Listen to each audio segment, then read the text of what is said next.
Conference ahead of the game against Wolves tomorrow. Just 1 sec. Oh, what a joy. Off you go, Vin. Picky. There we go. Obviously we didn't get a chance to speak to you on Saturday after the game. I didn't even know that was a thing, that you weren't allowed to speak after you'd been shown a red card. But anyway, what were your thoughts on the best on the day? What were your thoughts on the performance against Chelsea, first of all? I think everything was said by Bellas after the game. You know, I think we all felt very proud of the players, and they've done what we know they can do. Every single time we've had a tough time or a tough spot this season, they've responded by working harder and going again and showing something to, showing belief. So we'll carry on like this. We would have liked to play this game with 11 men. We would have liked to, but it shows what this team is about, and we carry on. Can I then get your thoughts on that incident that led to the Assignon's red card and ultimately led to your own red card as well? Yeah. I obviously slightly disagreed with the with the on-field decision. Look.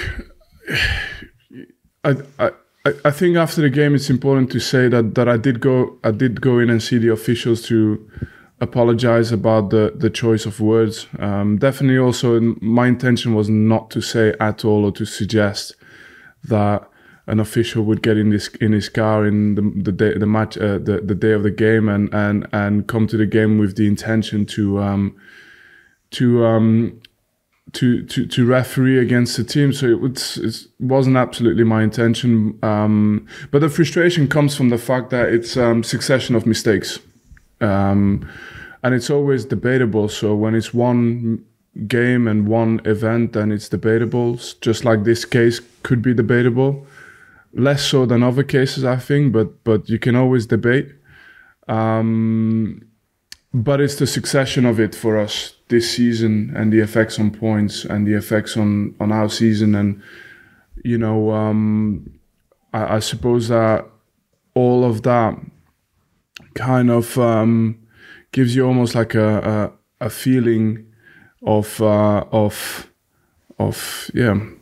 it just makes you more angry when the next moment comes, and I'll have to do my best. I just hope it won't happen again this season. I don't know whether you're thinking about it in the moment, but obviously not only are you losing Assignon for the rest of the game, but then a further ban is going to follow on top of that as well. Yeah. No, look, I'll keep saying what I think. I'm not going to shy away from it. I've said it to the referees themselves, the officials. I've said it, to all the responsibles that I thought, refereeing hasn't been good enough this season, and I have said that in I think a constructive way, understanding as well the fact that it's not easy for them, that the scrutiny is massive, the pressure is bigger than it's ever been on the officials. I think the addition of VAR and obviously more opinions, more officials, doesn't make it easy for them to do their job. So that's absolutely something I take into consideration. But I came into this country, and I think I said it as well last year. I said at the beginning of the season, for me, English refereeing was the best in the world, always. And the reason being is because I felt it was always there was always common sense trying to be applied. You make a mistake and we all have a laugh about it. And usually the traditional say was always it evens out over the course of a season, And this year I haven't felt like this. Where we are in the league doesn't really matter for me. It's not in that conversation. It's just when I draw back to my years of experience, either sharing the pitch with the officials and now talking to them, there's a lack of consistency, and there's probably a little bit of reflection needed to make sure that we improve the standards again for our game. I'm not afraid to say it in that sense, because I remember I saw the interview of my colleague Chris Wilder that I'm fond of and that I really respect, and he said he's a hard-working Yorkshireman and you don't want to be fined anymore. But yeah, I haven't got any issues with being fined. I just want it to be right. I just want to. It's not something that I say in a vindictive way, or I'm not. You can see I'm not even as angry anymore. It's more we just got to get it right, and at this moment in time, it's falling short. Will you be having conversations with Howard Webb on that? I can do it, but I have done already, and I don't think it's something you solve in one go. I'm saying it just in this way because, yeah, like I said, we were in the championship last year, and I felt I had a stronger reference point with and make mistakes, and we have managers and moments where people complain as well, but I felt like the reference point was a lot clearer, if that makes sense. That was my sense of it. Like it felt a lot more like what I was experienced in the 11 years I played in the Premier League. It felt a lot more like the flow of the game, the flow of decisions, the intention behind decisions. I could reference it back to all the things I experienced for so many years of career, you know. This season hasn't been the case, and I have stated that. Vinny, do you know what happens with you now? It's not an automatic touchline ban for you, is it? Do you have to wait and see what happens? I will see. I hope it's the last ban. For me, it's not my intention. Like, if I had to write down on a piece of paper the version of a manager I want to be, none of it includes being the guy that gets sent off and all this. It's just, you know, I want to be there to help the team, and but yeah, you know, even for a person with a lot of self-control, you can see that emotions are a very powerful thing. But you will be on the touchline against Wolves, won't you? I presume, yeah. What growing feeling then is there, because we'll concentrate on the positive aspects, that you've given yourselves a route out of that relegation zone now? For us, everything is reason for motivation. Even the things that are hard against us, things that we think shouldn't have gone against us very clearly, like we have a very strong opinion on that, but even that for us is a source of energy. Like we will use anything to just fuel our motivation, anything. How crucial then do you see these next 4 games? I'm thinking with Wolves, Everton, Brighton, Sheffield United, given it's Manchester United, Newcastle, Spurs to come after that before that final game at home to Nottingham Forest. I don't think you can calculate too much right now. It's game by game. Next game is this game. We haven't experienced easy games. We haven't also experienced there's been very few games where we've not been in it, whether it was a top team or not. So I think for us it's just getting the momentum on the day, continuing our momentum, and I just hope that Turf Moor will be ready for us on Tuesday, and I think all we're doing now is focusing on bringing up that energy for that game.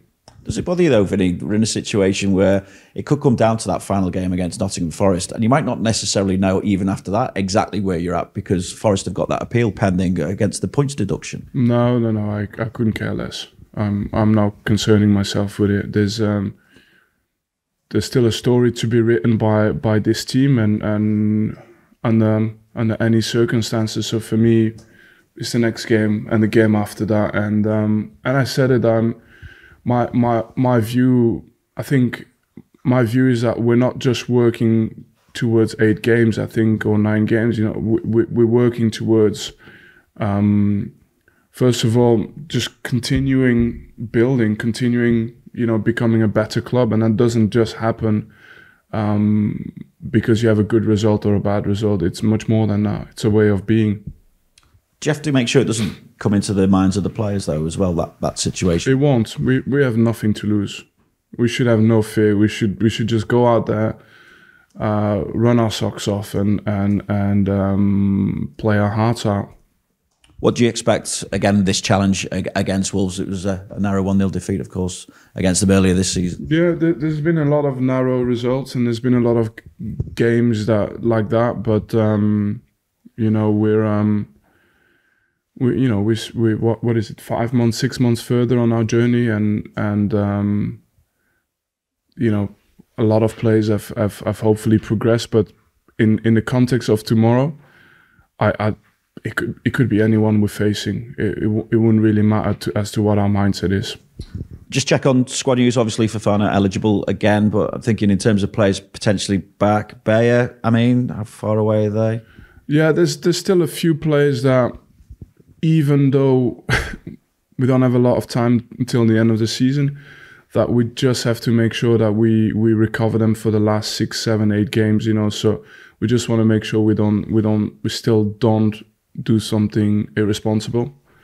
But we've got players back in training, and hopefully they'll be able to feature really soon. Likely Fofana, the only one back from the squad at the weekend. Yeah. Thank you. Thanks, Vinny. Damien? Not really got much else to ask, but Vincent, you say you're proud of the players after the performance against Chelsea. You're on a bit of a run, unbeaten for a while, for a couple of games anyway. Do you feel is this a staging post, a turn in the season? I mean, it has to be. It has to be. It's not like we have the luxury of it just has to be. And but I think the players, what they've done in that one game against Chelsea is what they did against Villa without getting rewarded for it. It's what they've done after every defeat we had, is just to pick yourself back up and to go again. The strength of character you need to have for that, it's tremendous. So having said that, I just hope that gives them belief for the rest of the season that they, that we don't need to look at too much else. Hopefully we'll have more good games than bad games, but no matter what, we're a team that can do something if we just keep fighting. Thank you. Vincent, can I just, going back to Saturday, just about the approach that the players took to the game in the second half, because obviously having gone behind, down to 10 men, we continued to create chances and could even have won it at the end. Yeah, but it was easy to motivate them because, and that wasn't done on purpose, but the way the screens were positioned in the Chelsea dressing room, they basically got a good view of the penalty incident, and their judgment was that it wasn't a foul, so it just gave them that extra little bit of motivation. You could see the squad just getting together, and the feeling was, look, for two of us, that meant we were going to be inside at halftime. We couldn't come out. It was Assignon and myself, and the feeling was, just go out and just represent us, represent the club, and they did that in the second half. They just went out and they fought really hard. They played well. They remained dangerous. The game, how they managed the game, how we managed the game on the pitch was really good. It should give us, at least for me, the if you're able to do that at Stamford Bridge, it should give us a feeling that we've always got something to dream about before every game. Yeah, I know you disagree with a number of these decisions, but Burnley now have the most red cards of any team in the league. Does that concern you in terms of a disciplinary issue? At this moment in time, it's not something I can change. So. Within those red cards, there was the very light red card of Sanderberg. You're going to open up old wounds on this one. So, look, my main concern now is just to, we're still a team that's got to fight. I want us to be a team that is able to be tough on the pitch, but fair as well, so it's not a thing where I want us to be tough and fair at the same time. But the main thing for me is we got to keep showing the fight, and we've got to be, we've got to be that team that is always, prepared to go above and beyond, and hopefully that never translates into red cards or anything nasty like that. But I don't think that's been the nature of our red cards either. And just ask about Wolves. I think particularly first half of the season, they maybe exceeded expectations. They've had a little bit of a rough run lately and a few injuries. Where do you feel they're at? I don't know. I honestly don't know. I focus on our own team. I know they've got talent. Like I said before, the level of talent in this league is it's the best in the world. And I'm saying that because all the teams that are not considered in that top 6, top 7, top 8 have still got very good players. And Wolves is one of those teams, you know. It demands the best from us to have a result against these type of teams, but you know, every single day, every single game we start, we have that belief. Yeah, thank you. Thank you.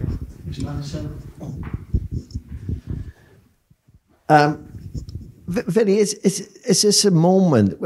I'm just thinking then when you're talking, it's almost like a boxer where you've taken the blows, you've been in the ropes, you've gone down, but you haven't given up. But now you've got this great chance. There's 4 points of safety. You've taken 5 from this 3-game unbeaten run, your best form of the season. You've got these great games like Everton away at the weekend, Forest still to come. Is there a feeling that it can be done? The only thing, and I think this club has probably always been in you know, that's been one of the strengths of this club. You know, I think all we're asking is to have an opportunity. So if between now and the end of the season we have just one opportunity, that's enough for us. You know, it's trying to bring ourselves in a position where we give ourselves a game a chance. That's all, nothing more. And we'll just fight, work as hard as anyone to get that opportunity. But I think, like I said, the next 8 games don't define the club. It's we've not changed from last season. We've not changed in terms of that mental DNA, you know, from what the club has always been about. And we're also almost secretly looking forward to this run of 8 games as well. So hopefully we give ourselves just one chance. That's all we need. And can you and your staff take any credit from the fact that you're still here and you're still fighting when it looked so often that it would just be too much this season? No, I don't think we have to give ourselves any credit, but it's just more. It's, for me, that's the minimum benchmark. It is literally the minimum. Like, you get up in the morning and you're ready to put in a shift. That's the minimum, and we've done that all season. And I think what then happens is that hopefully it influences others to do so, to do the same. And I know it's difficult to go through the season we've gone through, and at the end to still be a team. I know that's difficult, to still be a team as players, to still be a team as staff. But I think that's who we are, you know. And like I said, I really want to state, whatever happens in the next 8 games, whether we win all 8 of them or lose all 8 of them, that is not going to change, and that's going to be the foundation of next season as well. Like, Vinny, we spoke before about officials in the season like Forest, like Villa, like Bournemouth away, like Luton and their late equaliser and stuff. Can you just have you forgot a few, but yeah. I know. I'm just trying to think of a few, but yeah. but do you think about that, or do you got to park it because that's negative energy? If you're just thinking about that at this point in time, or can you use it motivation? I don't think about it at all, in fact. But in the moment, you can obviously see that those all came back to me on Saturday. So in the moment, when the moment happens, you do have that backpack with you, backpack of experiences, you know, those moments that you went through, because obviously they're significant. But I think in the end, I still want the team to look forward and to say, okay, do you know what? It just is that way, and it's not going to be easy. It's not going to be handed to us. So we just have to go and take it. We have to. Nothing is given to you in life, and then, you know, it's what you can affect, and that's what we have to focus on. Thank you very much. Thanks, everybody. Thank you, guys. Thank you. Take care.